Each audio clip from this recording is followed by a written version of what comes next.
You're listening to Becoming Wildly Resilient, brought to you by University of Kentucky Human Resources, Health and Wellness. Together, we will discover how we can thrive at work, home, and beyond. Hello everyone, and welcome back to another episode of Becoming Wildly Resilient. My name is Sebastian Calmes. I'm a wellness specialist with UKHR Health and Wellness. I'm on my way to meet with Dr. Beth Arnold, Associate Dean and Professor for Music Performance and Voice at the College of Fine Arts.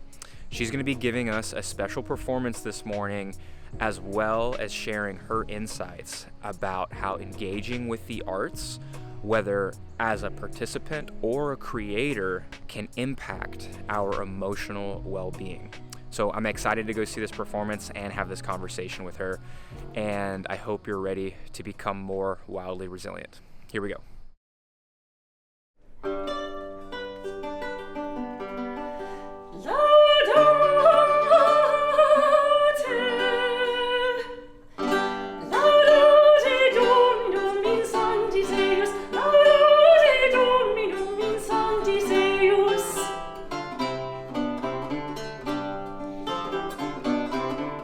Laudate, in verum Dominum Deus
Hi, my name is Beth Arnold, and I am a voice professor in the School of Music, as well as one of the associate deans in the College of Fine Arts.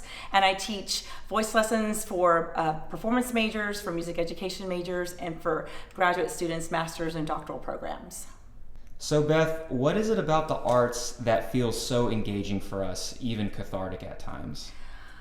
The arts, I think, touches the spirit. And it elicits emotions from happy to sad, joyful, elation. It runs the gamut of, I think, that human expression. So the arts provides an outlet for the listener or the seer, because we have the visual arts with art and dance. You can go somewhere, sometimes to escape our current reality. It's a place we can go maybe to find peace and solace. For other people, it's a way to give back to the community. They love the arts. They participated in the arts when they were young people. They chose to go into another field of work, and now they feel that they want to support it with their time and their talents to encourage other young artists to make the world a better place. How would you define emotional well-being? When you asked the question, I thought about this a bit, and I feel like emotional well-being is a balance of our emotions. It's not that we can't allow ourselves to go to the extremes of our emotions, because obviously we have extremes of joy, we have extremes of grief, but we wouldn't want to stay in a heightened state of emotional elevation for 24/7. So I think it's the idea of having perspective on those emotions, balancing them, finding places of peace and stillness if you're having these extremes of emotions. And then if we feel like we're out of balance and we cannot manage them or self-regulate, that's the time that we would probably go ask for some outside help. Do the arts have a healing effect on our well-being? Well, I would say yes, but you're also talking to somebody who this is their livelihood. I think it's different for each person. There is an emotional wheel that sometimes I'll talk about with music and how music can solicit certain kinds of emotions. And there are some days that we just simply want to cry. And I think there are certain key areas and certain tempos and certain things as far as music is concerned that can elicit those kinds of emotions. If we look at an artist's piece of work, a painting, or we look at a dancer and see certain kinds of moves or certain kinds of colors that might inspire certain kinds of moods within us. I know that when I have been attending a concert, when I'm completely and utterly focused and absorbed in what is happening, I can definitely feel senses of peace in my spirit. I can feel times of agitation, like I want the music to stop because it's making me so uncomfortable. There's a drum beat that's so driven that it just makes me really, really anxious.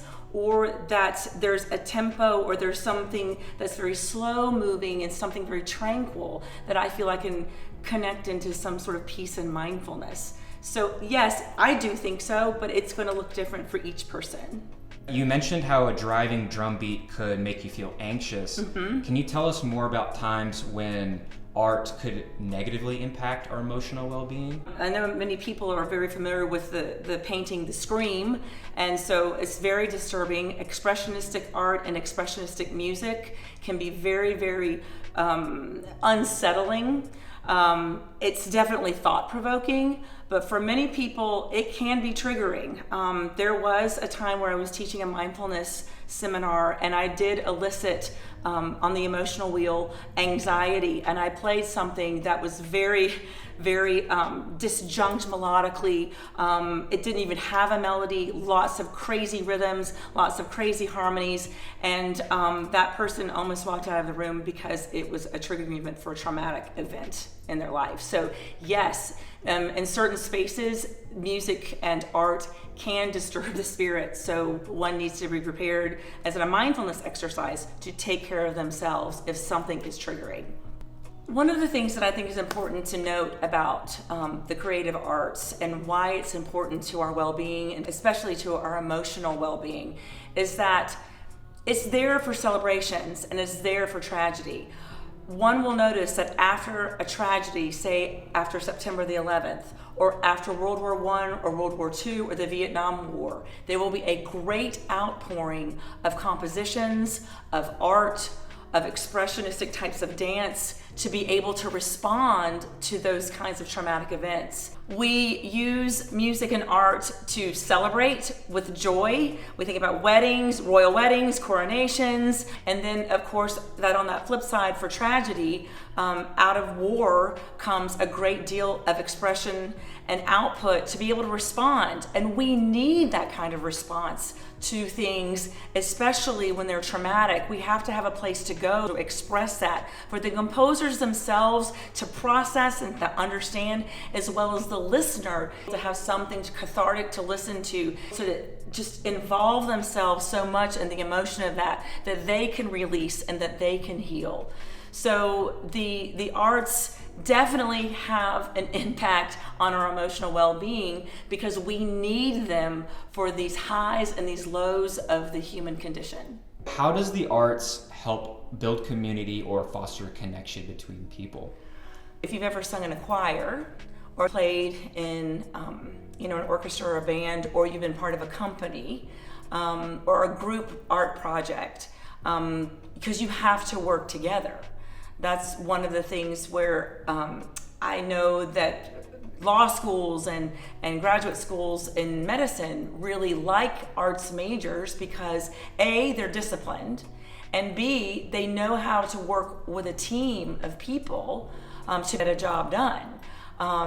And that part of a community is something for some children who don't have that. So they plug into their orchestra program, the orchestra program, their band program, their choir program was the only thing that kept them going in tumultuous types of childhoods. We can't imagine that, but the arts gives them that purpose. It gives them that community.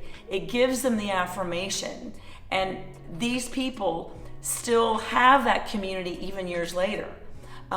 With our alumni band here at the University of Kentucky, my husband's a School of Music director. They have this great alumni gathering, and all of these people from the 1960s and the 70s and the 80s are all coming together. They are still talking about the community that it meant to them to be part of this organization when they were here. It is immediate connections and long-lasting connections.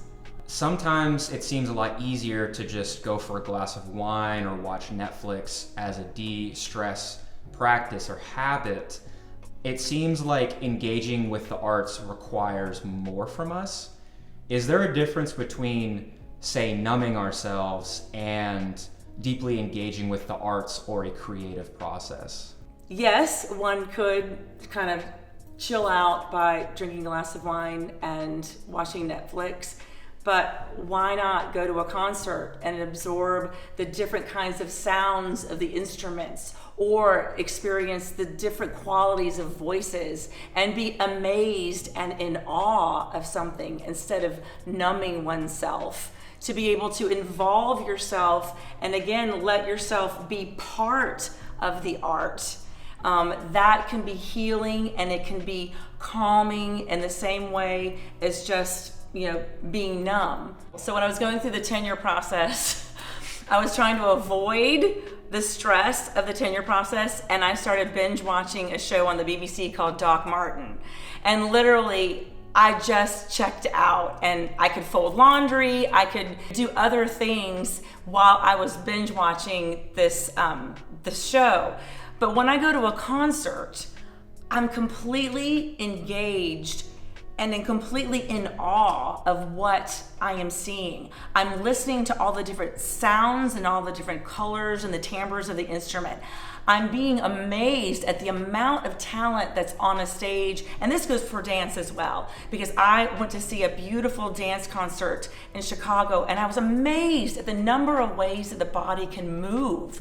I mean, who knew how many different ways in ballet, in jazz, in modern, that this body can move, or the number of colors that one can see in a painting, and the feelings, the emotion it elicits, or again, going to a concert and having the way wave of sound come into your ears and filter through your body. That is one thing that I do not experience when I binge watch a TV show. Let's say someone wants to engage with art, but they feel that they're not artistic or they just don't get it. What would you tell them? Well, not everything is the creative arts, like dance and music and art in the way that we sort of think of it traditionally.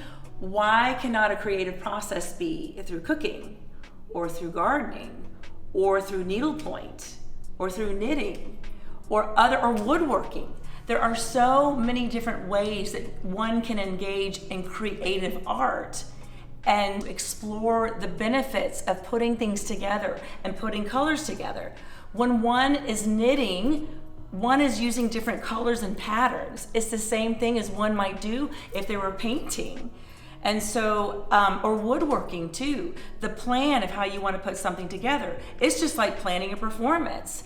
How are you going to put the pieces of wood together? So this is creative art. Now, there are definitely places that you can take dance lessons, art lessons, and music lessons. There's so many people in their retirement years who pick up an instrument. So it's not that it's unavailable, but I think it's shifting the way that one thinks about creativity. That things that they're already doing can be seen as creative if they just view it and are present to that in that way. Let's do a thought experiment and imagine a world devoid of art. It's perfectly functional, everything's working all the time, but there's no music, there's no stories, there's no design, there's no color. What would you say is essentially missing from that experience? When I read this question, the very first answer I put down was the soul. If we don't have the arts, how do we connect to anything, whatever that might be for you, A, greater than yourself, or B, yourself? Because we are not robots. We are emotional beings, and we need to have outlets to find that peace and stillness and to have creativity. That's a hard question to imagine what it would be like not to have art. No music to listen to on your way to work. No awe. I think about how much I look at art and listen to music, and I have this great wonder and great curiosity about it and about the world around me, about the person who it inspired, about the people who interpret, for example, a composer and how they interpret that. And I cannot imagine creativity being gone from this world. The whole world is a creative event. If you look outside and you see the beauty of the stars and you see the beauty of the colors of the rainbow or the grass, or especially in Kentucky in May, the colors are so vividly green, they almost hurt your eyes. How could you imagine a world where we didn't have these kinds of things to inspire us and to create that wonder? So I cannot imagine a world without the arts. Beth, what would you like to leave listeners with today? I would like to leave listeners with an invitation to come to the College of Fine Arts Art Gallery, concerts, the shows of our beautiful artists in the School of Art and Visual Studies, as well as theater and dance.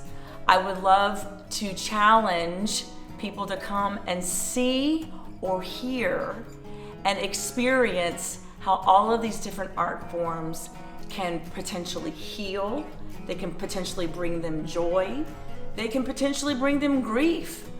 But what it will do is to challenge them to see what creative projects and art that they might be able to participate in, and think of the connection between artistry and emotional well-being and the gamut of emotions that art can create, again, for healing. I'm thinking in particular, especially in a time right now when we are not knowing what's going on in the world around us. How can you tap into something that is beautiful to give you health and to give you wellness and to give you joy?